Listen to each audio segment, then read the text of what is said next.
The fifth station of the cross is magical. It is nothing like the first few stations. It involves something else. It is impossible to walk by without feeling the warmth of the wall which Christ leaned against. Everyone touches that one place. There is a small chapel where the inn used to be. The station is dedicated to Simon of Cyrene. Cyrene was a Greek city in the area of Libya today. It was an early center for Christianity. I read from the Gospel according to Luke.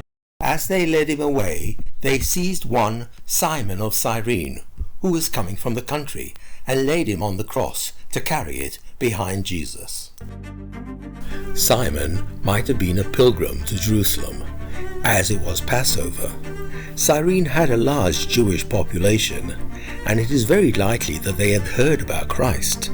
Nevertheless, whether Simon was sympathetic or not, that's not the same as carrying the cross. Why is the fifth station so valuable for us?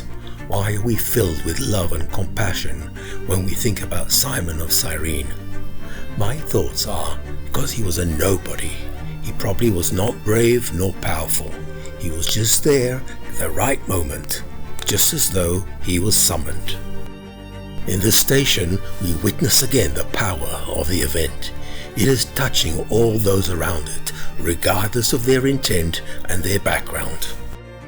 Simon had come from afar. He must have been traveling for a while. Is he a sympathizer? We don't know. He is sure not wanting to miss out on the event. He is halfway outside his hotel door. He is halfway between being supportive and just being sympathetic. Christ is leaning on the wall, just outside, catching his breath. The soldiers are still recovering from the strange encounter with Mary, Mother of Christ.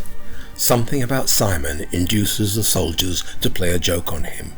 He's an outsider, a simple-dressed man, looking worried, a victim. They harness him to the cross, just for fun, I suppose. You can help if you like. Simon is absolutely in terror. He slowly walks up the hill with the cross, no more than 50 steps. His face is ashen. He feels a hand on his shoulder. "Thank you, but this is my cross to bear," said a voice both distant and close. From the outside and from the inside he heard the words. He frees himself from the cross and slowly walks back against the mob. He has turned completely white. He was no longer the same man. He was Saint Simon. He was touched by the Lord. Later, his sons are to become disciples, Rufus and Alexander. Thank you for listening to The Fifth Station. You can imagine why I have some sympathy for it.